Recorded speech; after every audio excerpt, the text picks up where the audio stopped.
So guys, if you guys can name that car, just put it down in the comments. I want to see if you guys know what it is. I was going to do a quick little intro on that, but the guy actually came out and wanted to leave. So I'm out here today. We're going to do a whole lot of stuff to Rudnick's car. The drive shaft, we picked that up yesterday. Pico got that for me because I was preoccupied during the day. And we're going to get some fluids. We're going to get brake fluid. I believe we have some at the shop, but we're going to do brake fluid today. We're going to do oil on it. And Roberto's got to order the shockproof transmission fluid. We need to put transmission bolts on the mounts. And I have to see what's going on with my car. Right now, I actually have a code in my car for thermostat not operating at the right temperature. Somewhat along those lines. So what I'm going to do is I'm going to run into AutoZone right behind me here, and I'm just going to see how much a thermostat is. I'm still like tapped out for money, so we'll see. But this thing needs a thermostat so I can keep driving it and not have to worry about it either overheating or not heating up enough. The temperature gauge still works perfectly fine. It stays right in center, so I'm not too worried about it overheating. What I should be worried about is it not opening up and at the right temperature and letting all the hot coolant through. So that's what I'm gonna do right now, and then we're gonna get to the shop and do a crap ton of stuff for Rudnick's car. So let's get at it. So guys, we're in the shop now. We're working on Rudnick's car. First thing we did, finished up this oil drain line. This was the original one that he had in here. Just a couple hose clamps and some AutoZone line. Now he has AN fittings with heat wrap on it, tied at the end so that it won't come off. Dash 10s on both sides, fittings on both ends. Let's pull the wheel off to the side, not crush my fingers. A nice dash 10 blue fitting in there, and put a little RTV onto that so it stays in place and doesn't leak out. So now we're gonna get this one on here, tighten up all this line, and then we're gonna go through and we're going to tighten up take the fuel system out, take the oil system out, spray paint the brackets, put new hardware on it, and we're going to tighten up all the fittings on that. So then we can go ahead and go back through the coolant one and put ridges on these so that these don't slide out. And yes, all these systems will be finished up today. And then the last system we have to finish up is the power steering. And then she'll be able to run today. We're going to get the drive shaft in today, and things should be putzing around later on. The oil return line is all in, nice and tight. Now what I'm gonna do is, this is the alternator for Rudnick's car. I am actually going to notch this piece right here out because this piece actually is going to prohibit us from putting in the power steering. So I'm gonna notch this, and then we're going to file it, grind it all down so that it's nice and smooth. And this should allow us to get a fitting into the spot right for the power steering. So let's notch this out. Jingle bells, jingle all the way. Oh, what fun it is to ride in a one-horse open sleigh. So guys, there we go. This part's all dremelled out, cut out. So now we can go ahead and put this thing back into the car and start getting our measurements for that. Also, when I put this back in, I'll be able to tighten down all of the oil lines, get the bracket for the oil lines to sit off to the side, put rubber couplers on them so that they don't rub through anything, and just make sure all of that's nice and tight. Then we can go back through, paint the brackets like I said, and finish up the fuel system by putting that other hole so that we can put the bracket on that flex fuel sensor. But let's go ahead and get this thing back in the car. So Bert, what do we got here?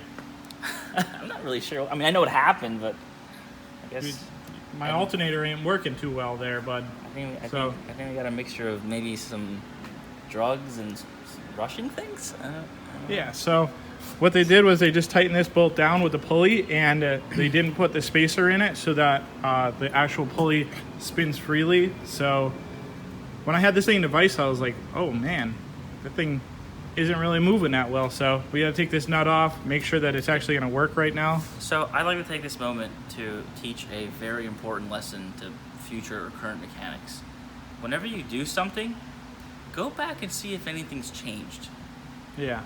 You know what I mean? So like, me looking at this, the first thing that tells me they forgot to put the washer in. Why am I looking at nut? It's so far down. Well, it's not that it's so far down, because let's say you've never seen this before in your life, right? Yeah. But you know this is a working alternator that came out of a car. Yeah. Why are the threads shining? Exactly. You know, why is something that's been exposed to the same area around everything else that looks disgusting, why does that happen to be shiny? Yeah. So that tells you that was covered up by a nut for the past 27 years, you know? Yeah. And there you go. So, you know, look back, you know, I mean, make sure that everything looks the way it's supposed to, and then you won't have these issues. So we're gonna fix this for Redneck right now. So guys, what we got going on is Bert trying to be ignorant, and we got the drive shaft in. The plate is on the back. We got Loctite on these bolts. We got Loctite on the Allen bolts. Put those crush washers on both sides, and yeah, drive shaft's in. We gotta put fluid in it later, and we have to figure out the bolt size for these. So that's gonna be next on the list after Bert does his thing up top, and I put the brackets back on. Yeah, up top. Either way, Yes. they know what I'm saying. You know what? I don't even like this anymore. Sure. What do you got to say, Bob? Absolutely nothing. Okay. So go ahead, lower it down. So guys, we took the radiator pipe out so I could put a bead on it. And yeah, we're just gonna put a bead on this, and I'll put it back in and it'll be set. So let's go ahead and do that. So guys, I just finished up rolling these pipes. You can see on the end now they have nice beads. I did these ones. You can see it a little bit in the rubber right there. That's where the bead is on this one, and that's where the bead is on this one. So now we're gonna go ahead and put this back in the car, tighten up all the hose clamps again, and then we'll move on to the next step. Okay guys, so what's going on here is we're redoing the fuel system just a little bit. I got the flex fuel all mounted up. Both the screws are in there. The return line is on. I have to get this clamp right here down there and tight. I notched out this little piece right here so that the actual line can go through there and then up, because right before it was hitting there. I'm still gonna put a little something on the line so that it won't rub through right there, because if you have fuel rub through, it's not good. It can start fires, bad. So we're gonna redo this line because I had actually shortened it a little bit, and it actually went too low. So now it's actually pulling the whole thing like that when I put it on.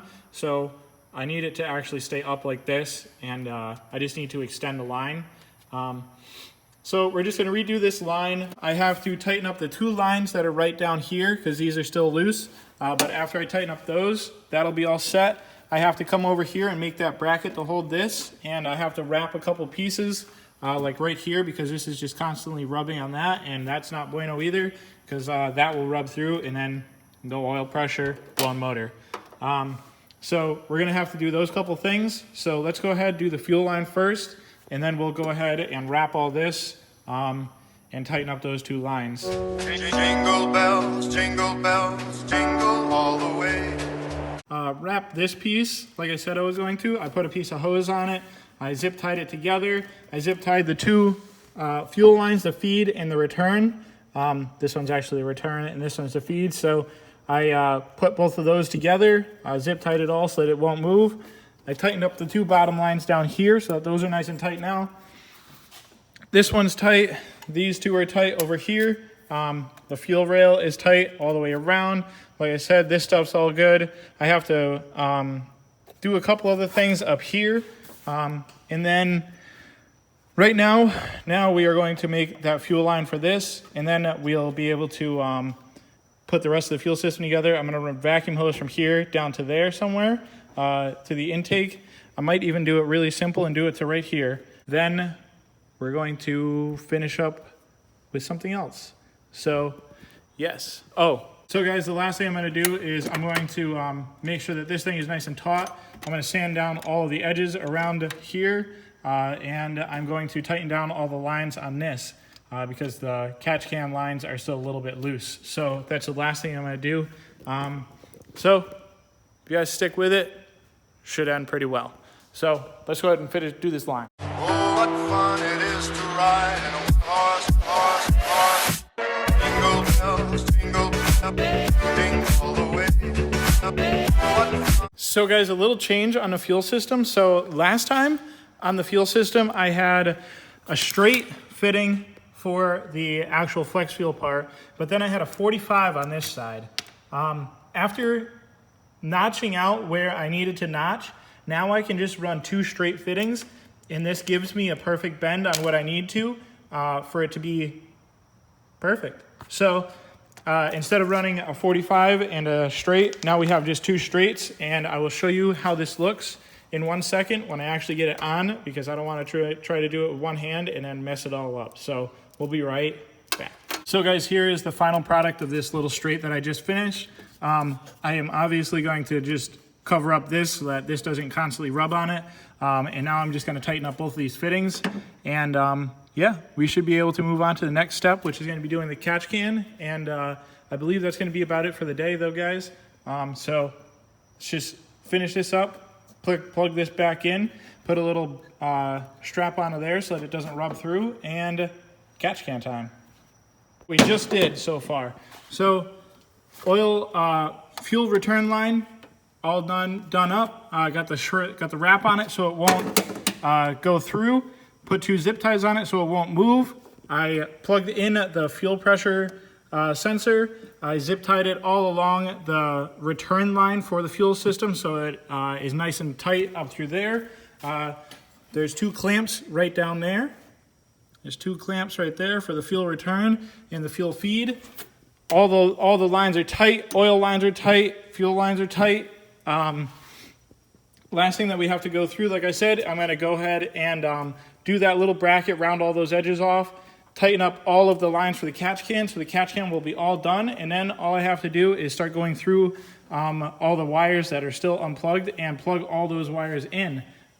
So let's go ahead, jump onto the catch can and finish up with that. So guys, I forgot that I'm actually going to paint these brackets right here. They're going to be black. So I just said sprayed them with brake clean, so I'm actually going to just let them sit there for a minute, and I'm going to spray those black, and I'm going to finish that stuff up. But that's about it though, guys. We're going to start on tomorrow's video in like 5 minutes, get a jump on that. But if you guys liked the video, don't forget to subscribe, hit the like button, comment, share, do all the good stuff. Stuff to come on the 180 when I'm done with this. And yeah, Rudnick's car, still in the works. Let's see what we can get done tomorrow.